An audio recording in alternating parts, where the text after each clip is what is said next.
Welcome, this is a tutorial on how to make this crochet pebble bag. As you can see, it's a compact bag, but it's sizable enough to fit all your daily essentials. This is a crossbody bag, so it's easy and comfortable to use day to day. It has a chain strap with yarn pulled through the links. This is an optional step which I will show you how to do in this tutorial, but it is up to you. You can leave it as just the chain if you prefer.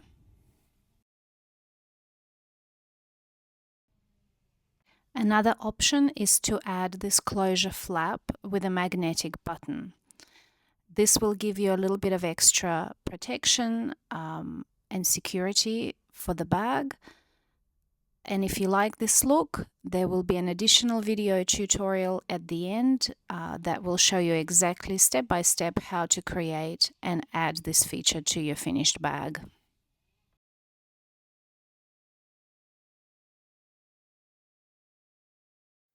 Included in your kit, along with the printed tutorial, is a ball of yarn. It's a polyester flat cord. It's very durable and has a little bit of stretch, so it's quite easy to work with. Also included is a 4mm hook. You will see me using my own hook with a soft grip on the end. This is just a personal preference. And these are the hooks that I use in my work, but they are exactly the same and they are the same size, US number 7 or 4mm.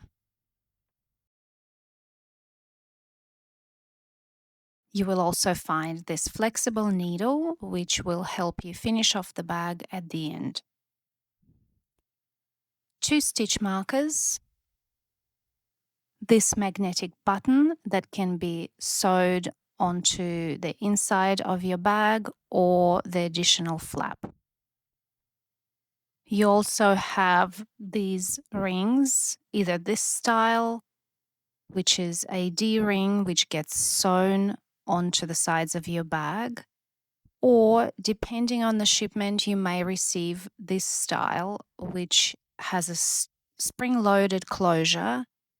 It is not required to sew this on, but rather just open the ring and push it through the stitches of your finished bag.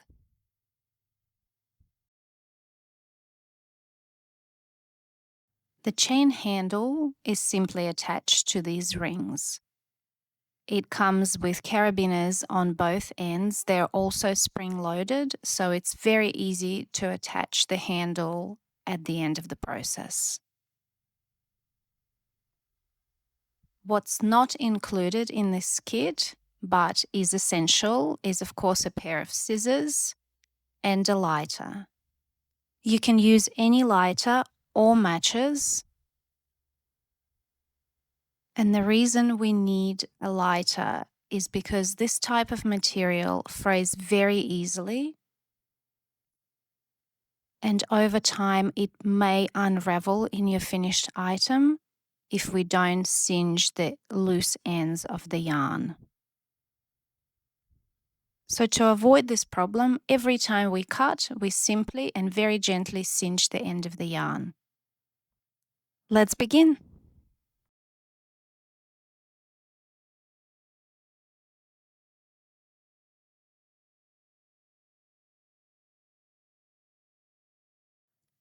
Leaving the tail of about 20 centimeters, I make a slip stitch. We cross the yarn. This is the thread that goes to the ball. It is our working yarn. I push my hook through, catch the yarn, and pull it through the loop.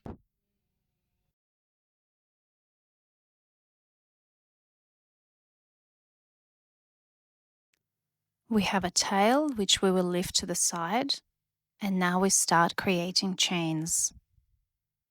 From here we need to chain 31 stitches.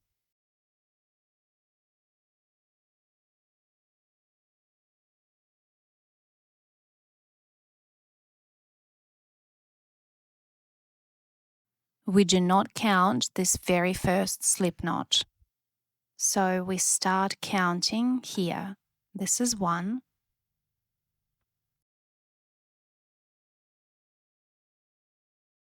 2, 3,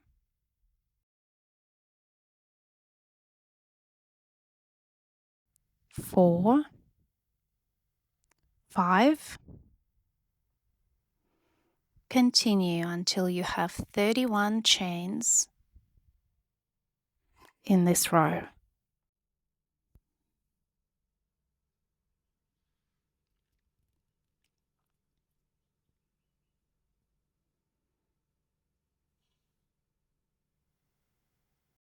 According to the tutorial, you will notice that we are adding one more chain stitch at the end of this row and every following row. This stitch is a simple turnaround stitch. It allows us to step up to the next row. It will not be counted and it is not part of the pattern, but please don't forget to add it at the end of every row. As you can see, we now have a chain. This is our foundation row. Please notice that chain stitches have these links or ticks at the top of each row. If we turn it over, you will find that behind every chain link there are these little bumps.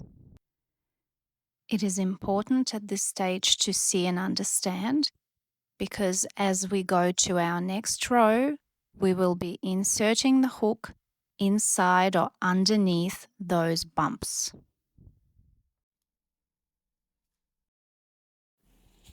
Row 2 starts at the back of the chain. You can see I am holding it and pinching it between my fingers to stabilize it and help it guide my hook into the right section. Now this is our last chain. This was the step-up chain. We're not counting it and we're starting with the second stitch from the hook. This will be the case with every single row. We don't count it and we do not crochet into the first stitch of the row. Therefore, we're skipping that very first bump and we're going to insert the hook under the second bump. This will be our first single crochet. I have inserted it in. I'm catching the yarn and pulling it through. Now I have 2 loops on my hook. I'm going to catch the yarn again and pull it through both loops at the same time. This has made a single crochet. This chain here is the step-up chain. It was the very last stitch of our beginner row. We continue to the very end of the row, counting 31 single crochet stitches.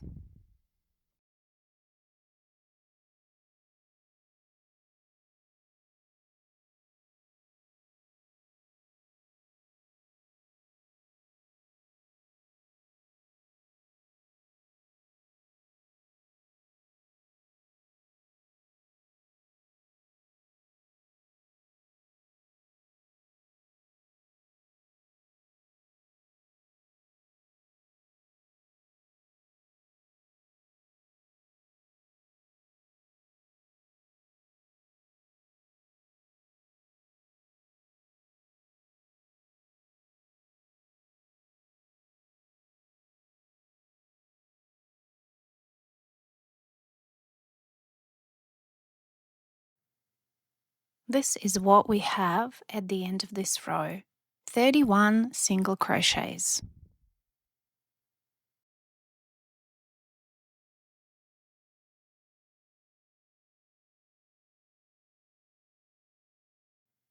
Let's count from the beginning of the row.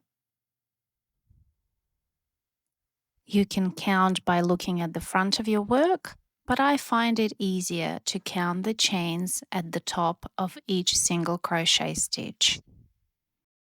So we start with our first chain, which is our very first single crochet. It's a little bit hard to see on this turnaround point, but it has two legs of the single crochet stitch. 1, 2, 3, 4, 5, 6, 7, 8, 9, 10, 14, 15, 16. I'm going to place a marker into this stitch, and I'm sliding in not under both sides of the chain, but just under the back loop of the chain link. So this is number 16. We should have 15 stitches from here to the end of the row. 1, 2, 3, 4, 5, 6, 7, 8, 9, 10, 11, 12, 13, 14, and 15. So this is correct. We have 31 single crochets altogether. And at the end of each row, we are going to chain 1. Remember, this chain allows us to step up to the next row. We don't count it as part of the pattern. So as we chain 1 at the end of each row, we can turn our work. From this point, we're going to start increasing. We will increase 1 stitch before the marker and 1 more stitch immediately after the marker. From here on, we single crochet into the back loop of the chain. You can see that each stitch has a chain at the top of it with a front loop and the back loop. And again, remember, this first chain is the stitch that allows us to step up to the next row. We never crochet into it. We're going into the second chain from the hook. This is our first single crochet of the third row. And I catch the yarn and pull it through both loops on the hook. This is our single crochet stitch through the back loop of the chain. And again, we go through the middle of the stitch under the back strand of the chain. We catch the yarn, pull it through, we catch it again and pull through both loops on the hook. Continue with the same single crochet stitches until 1 stitch before the marker.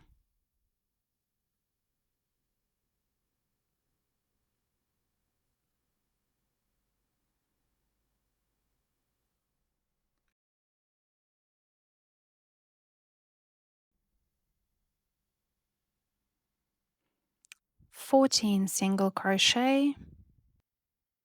Here you can see is my marked stitch, and this one before it is the 15th single crochet stitch in the previous row.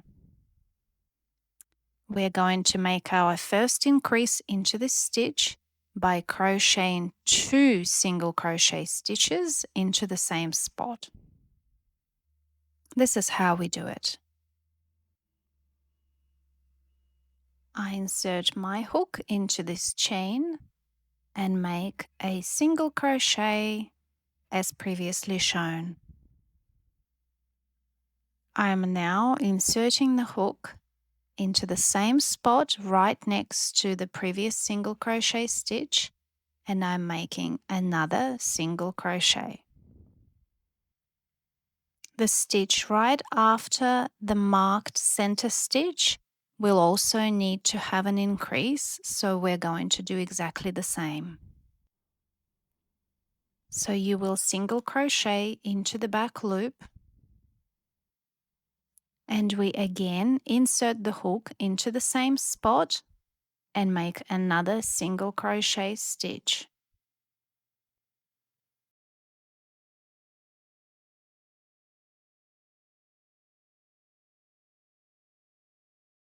Here you can see we have 2 stitches before the marker and 2 more stitches straight after the marked center stitch.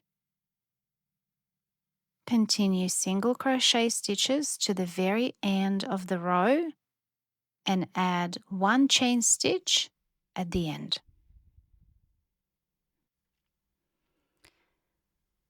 Please count carefully the number of stitches in every row.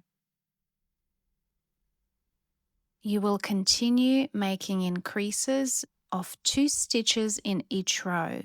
That's 1 increase into the stitch right before the marker. Then you will crochet a single crochet stitch into the marked stitch and replace the marker for your current row. And then you'll make another increase into the very next stitch behind the marker, and this will increase 2 stitches in every row.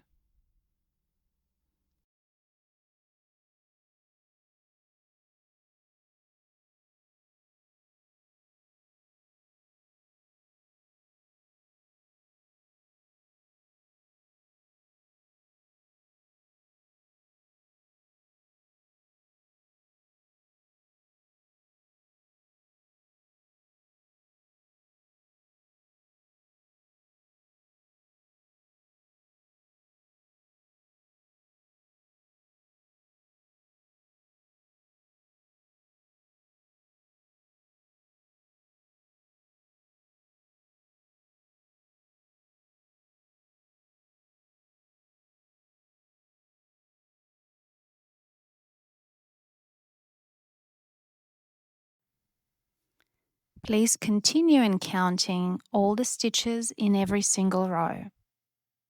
Sometimes this last stitch can be skipped because it's not very obvious, and it can hide behind this chain stitch that we use to step up to the next row.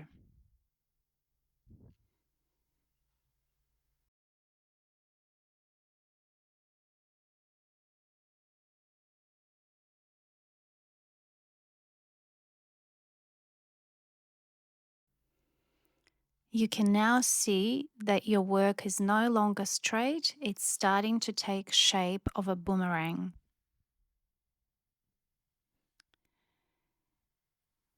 If you get a twist in your yarn as you go along, you can simply correct it here, or you can pull the working yarn back and forth and put a little bit of stretch and pressure on the yarn against the hook, and it will correct itself. You may need to go back and forth a couple of times, but this is the easiest way to untwist the yarn on your hook. So you can do this action back and forth until the yarn corrects itself. I find that if the working strand of yarn is straight, you get a lot less twist as you go along. But do take your time. There is no rush with this process.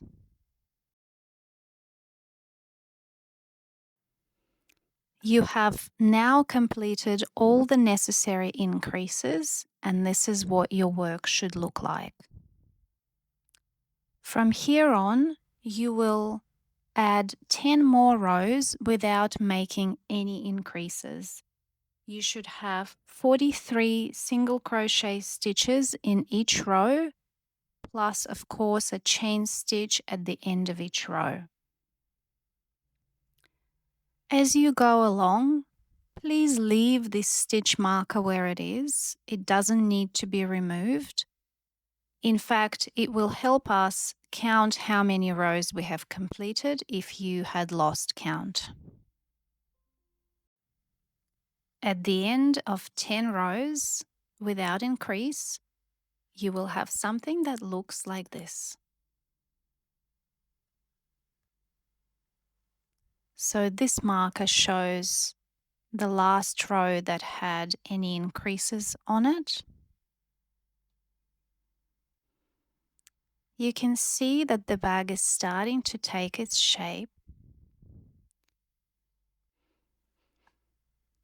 And from the last marker, you can count 5 ridges that are made of 2 rows each, and that's our 10 rows without making any increases. So when we look at it once folded, you can start to see the final shape of the bag is coming together. This is the bottom, and now we will start decreasing to match this side and come back to the original number of stitches. I have already started here on the row with the first lot of decreases. This is row 19. You can see that I have placed a marker to mark the center stitch of that row. We have 43 single crochets in the last row, which means stitch number 22 is our center stitch with 21 single crochets either side of that stitch. So 21 here, 1 and 21 on the other side. You're going to crochet 19 single crochet stitches from the start of this new row. And now we have 2 more stitches left before the marked center stitch. And we need to single crochet them into 1 stitch. So this is how we're going to do it. I'm going to insert my hook into the next stitch and pull the yarn through. Without finishing this single crochet, I'm now inserting my hook into the next stitch and pulling the yarn through. This is what we have. There are 3 loops on the hook. We are now going to catch the working yarn and pull it through all 3 loops. We have decreased 1 stitch in this row. Single crochet into the marked center stitch. I'm going to move the marker onto our current row, and we will continue to move the marker on every row to ensure that we have accurately marked the center stitch on every row. And this way we should be able to count equal number of stitches on both sides of the marker. Now we're going to make 1 more decrease. So push the hook through the next stitch and catch the yarn. Without finishing this single crochet, push the hook through the next stitch and catch the yarn again. And pull the working yarn through all 3 loops. As you go along with decreases on each row, your bag will start closing naturally. It is what's supposed to happen, so go slow if you have to adjust how you handle the work. And from here on, we will single crochet as per usual into every stitch until the end of this row. You should end up with 20 stitches on each side of the marked center stitch in this first decrease row. Please count carefully and make sure that the number of stitches is correct.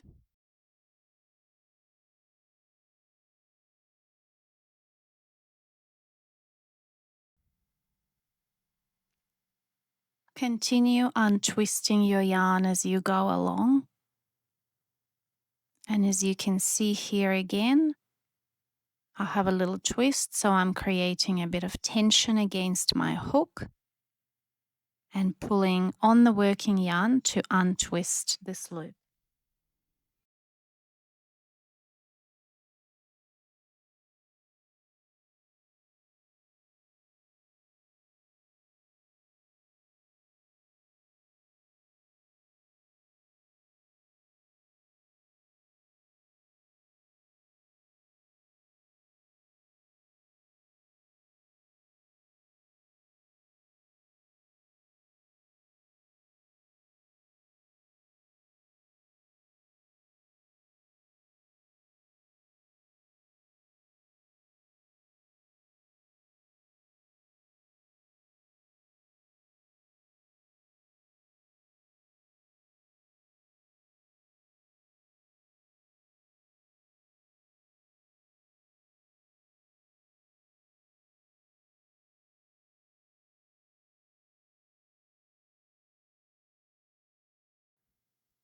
From here, we will continue decreasing 2 in every row until we're left with 15 stitches either side of the marked center stitch. At the moment, I have 20 after my first decrease row. I will continue on and will move my marker in every row to make sure that my center stitch is marked accurately, and I can count equal number of stitches on either side.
We have finished our decreases, and you can see the shape of the bag is starting to make sense.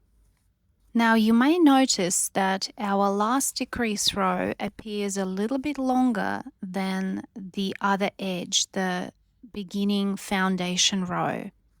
And that is because our foundation row was not made up of single crochets, it was a chain. So to mimic that, we're going to add one more row made up of slip stitches. These are flat stitches that don't add a lot of height to the work, and they mimic exactly the foundation chain stitch row. So you're going to do them exactly the same by inserting your hook into the next stitch, catching the yarn, and pulling it through the loop that is on your hook.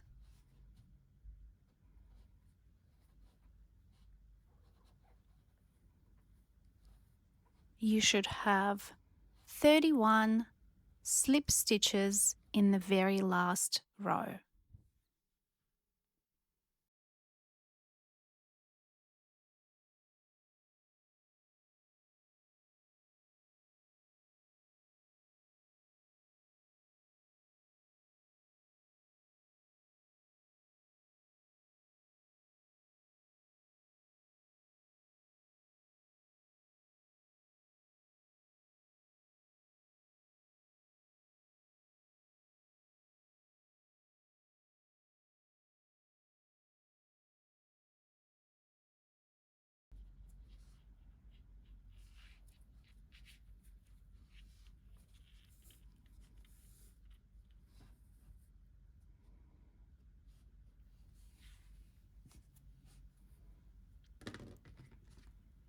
Here you can cut and gently singe the yarn, leaving about a 20 centimeter tail.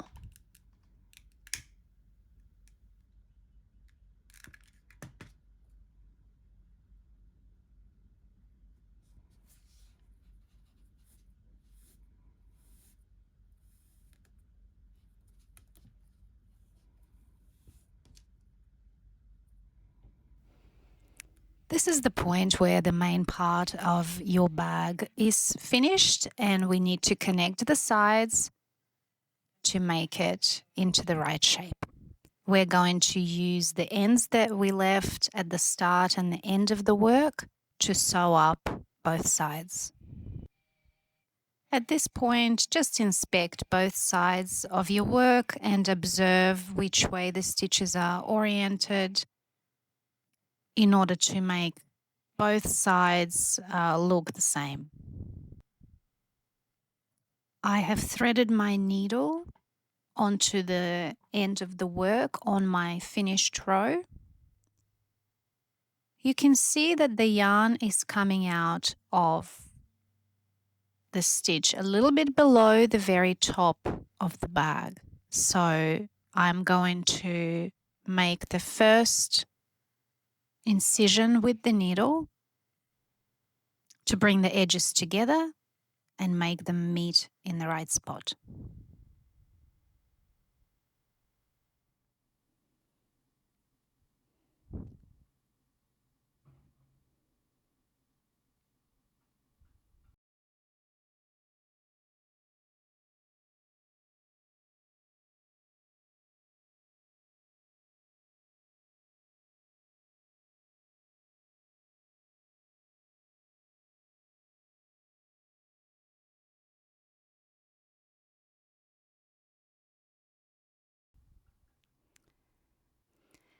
At this point, please note that we will be turning our bag inside out. So this is the inside of our finished piece. If you look at the final row, again, every chain stitch has two sides or two strands to it. The way I'm going to sew the side of my bag is by connecting the outside of the chain stitch strands. So I'm inserting my needle underneath the loop of the chain that is furthest away from the opening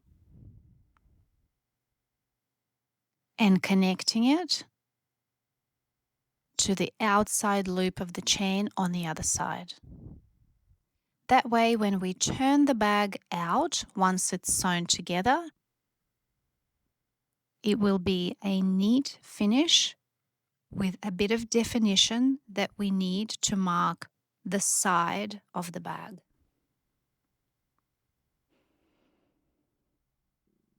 Continue from the top all the way down. Take your time. If you make a mistake, just unravel and go back to it. This process is very subtle, but it does play a role in the finished look of the bag.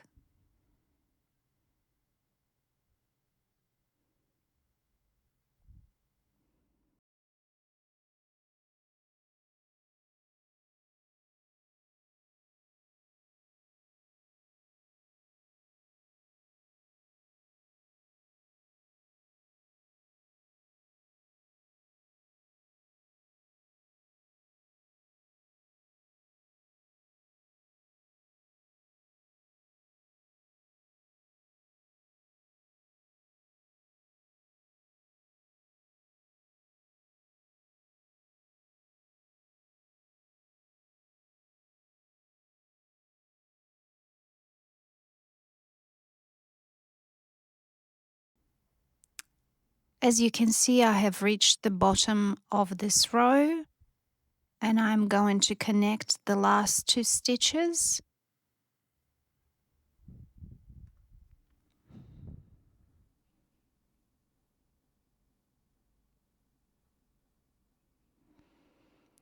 I will then tie off the end of my yarn .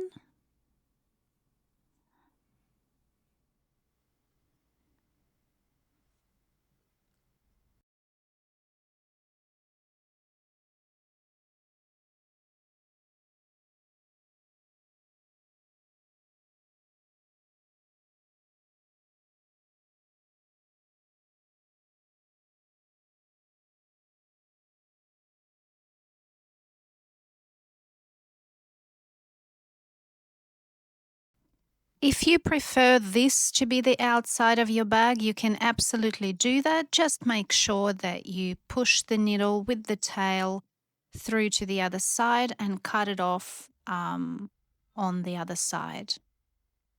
For me, as I will be turning this out, I will be leaving the tail on this side of the work. So as you can see, I'm pushing it through a few stitches just to secure it and make sure that the knot doesn't get unraveled. The stretch of the yarn helps keeping it together.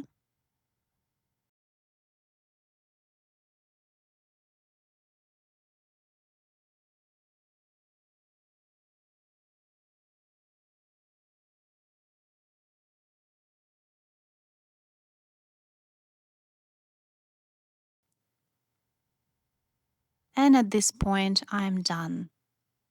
I will do the same process on the other side of the bag.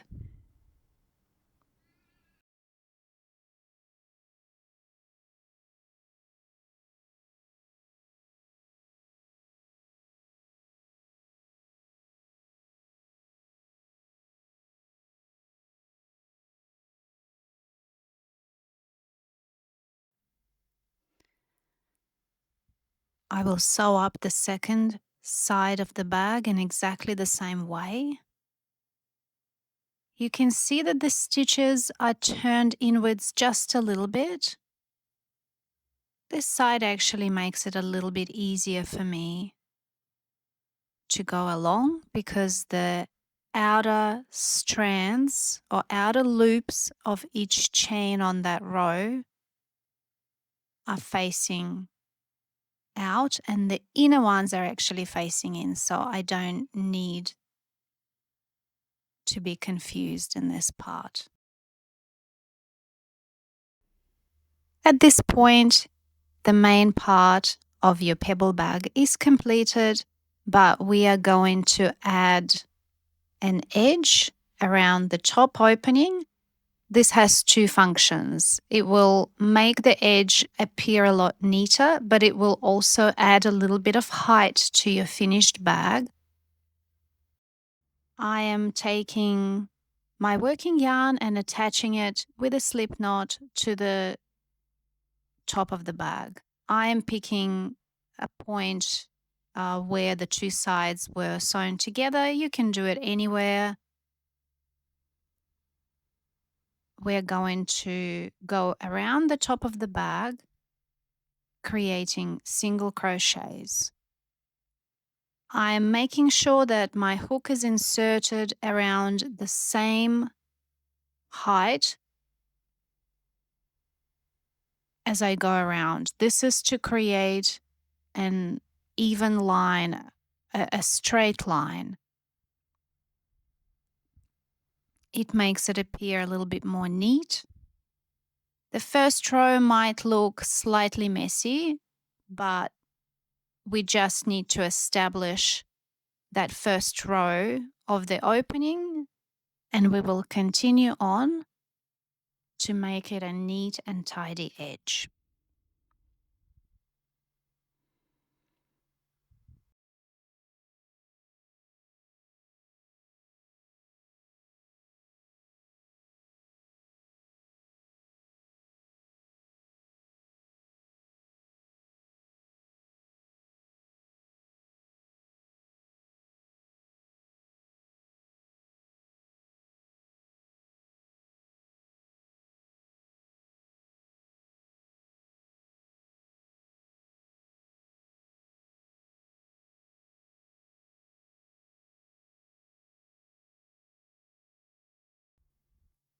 As I come around and finish this row, I connect the first and last stitch.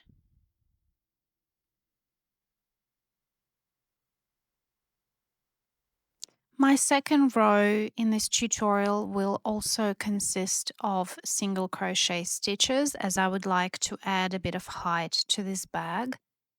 At this point, you can choose to use slip stitches instead for row 2 and 3. I quite like this edge, and this is a personal preference. Play around, try both, and see what you prefer. Single crochet stitches also allow you to adjust the width of the opening. As you saw after my first row of single crochets, the top of the bag was quite wide. So as I go around the second row, I will pull them slightly tighter. I'm creating very minor tension in my stitches to make that opening just a little bit tighter.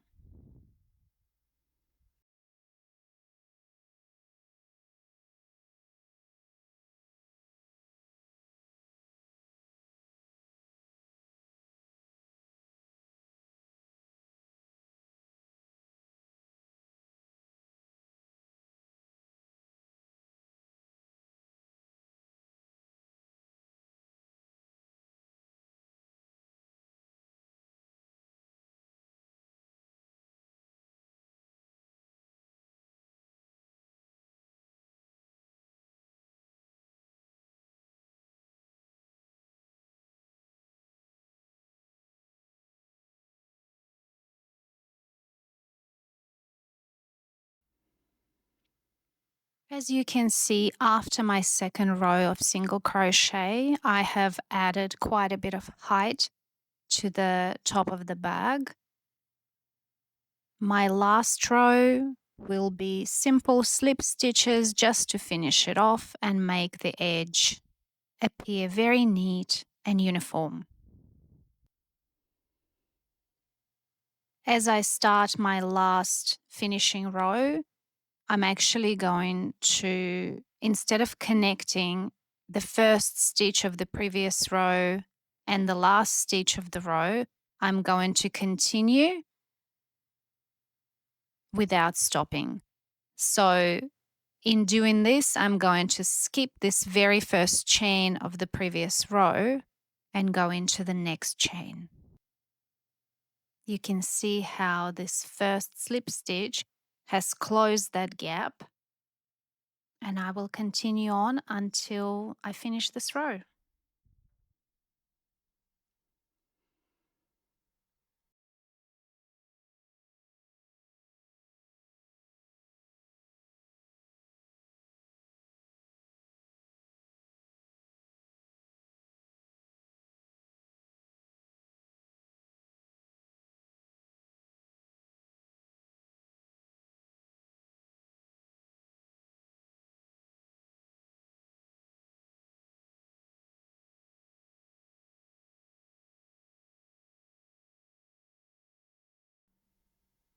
As I finish my very last stitch, I'm going to cut my yarn and singe it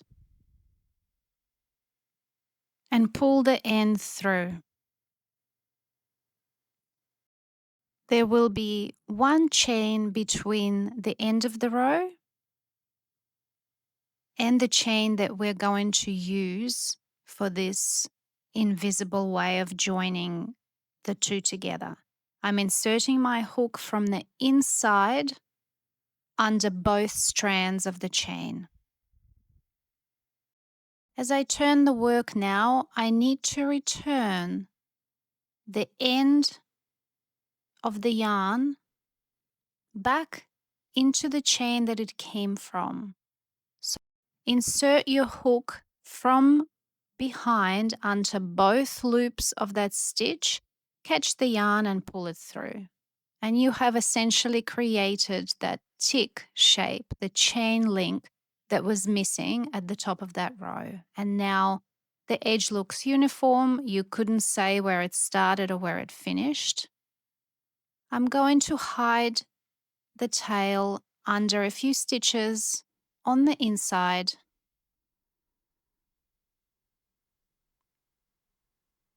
By pulling the end through, you can tie it off at this point.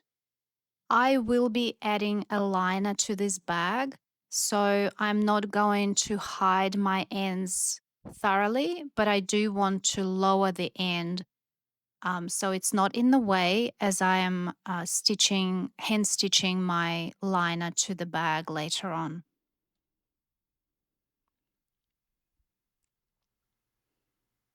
If you're not going to add a liner, just make sure that you continue hiding that end of the yarn, or cut it shorter, singe it again, and then just hide it between the stitches so it's not obvious. Here you have your finished pebble bag.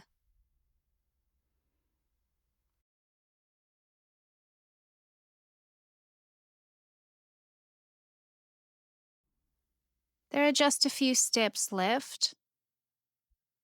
We're going to attach the hardware. I'm using these spring-loaded springs.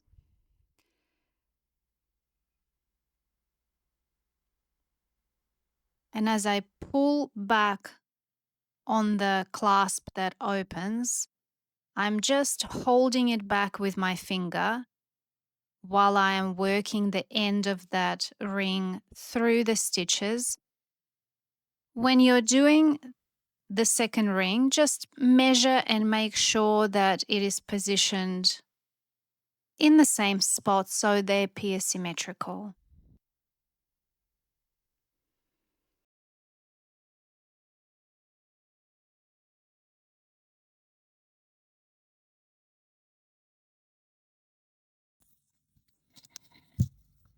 To measure the yarn that you will need for your chain handle,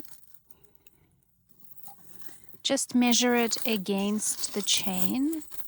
And to be on the safe side, I double it up. Usually it's way more than I need in the end, but I like to keep things quite safe instead of running out of the yarn as I get to the end of the chain. Cut and gently singe both ends as always.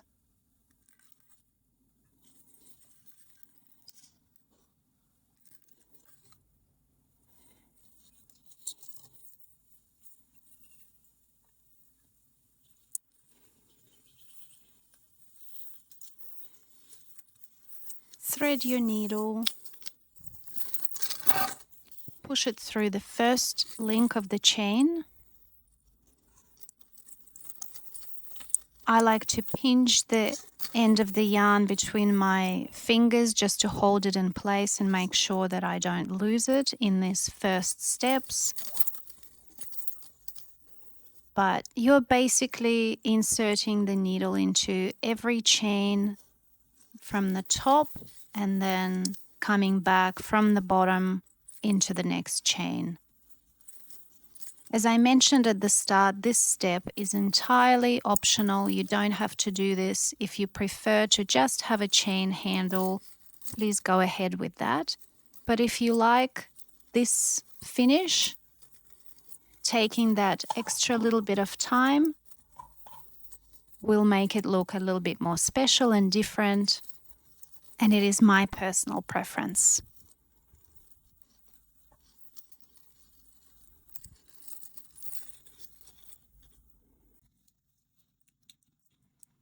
As I get to the end of the chain, I'm going to cut the excess yarn away, leaving a little tail, just enough to allow me to secure it in place.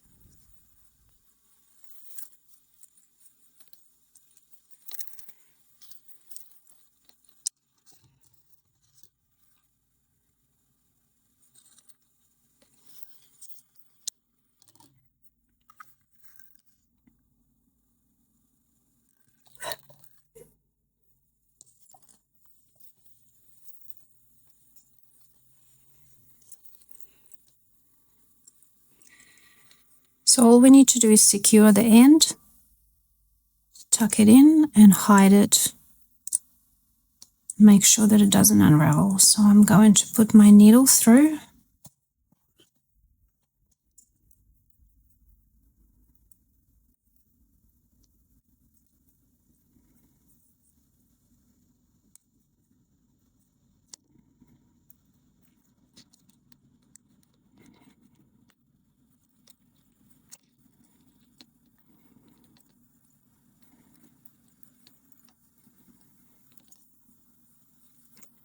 And I'm going through the next link. I just need to weave it through a few times to make sure that that end is fully secured.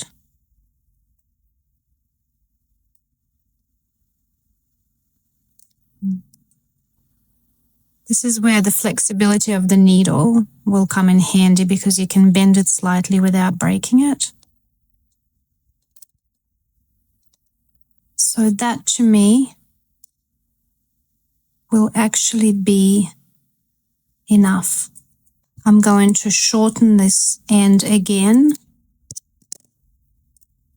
cinch it again, and tuck it in under this last piece of yarn. So I'm going to push, because it's so short, I'm going to actually push the needle into place first and then put the end through the ear and pull that end through. That's it. So I'm pulling on it to tighten, and then I will loosen it again and hide it under. And that's it.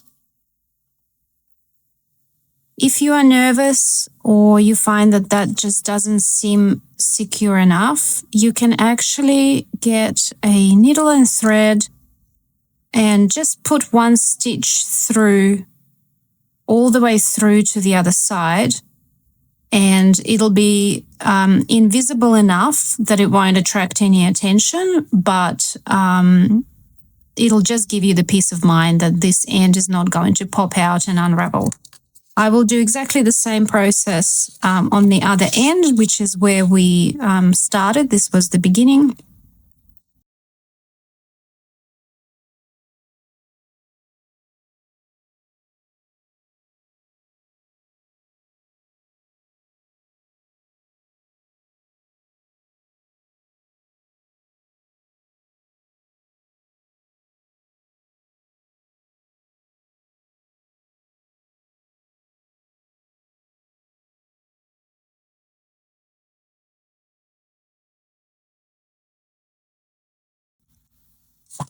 So we will attach it now to the bag. And if you wish to watch how I add a fabric liner to the inside of the bag, then go into the description of this video, click on the link, and you'll be able to proceed to that additional tutorial. Here you go. You have made yourself a pebble bag with a chain strap. Enjoy!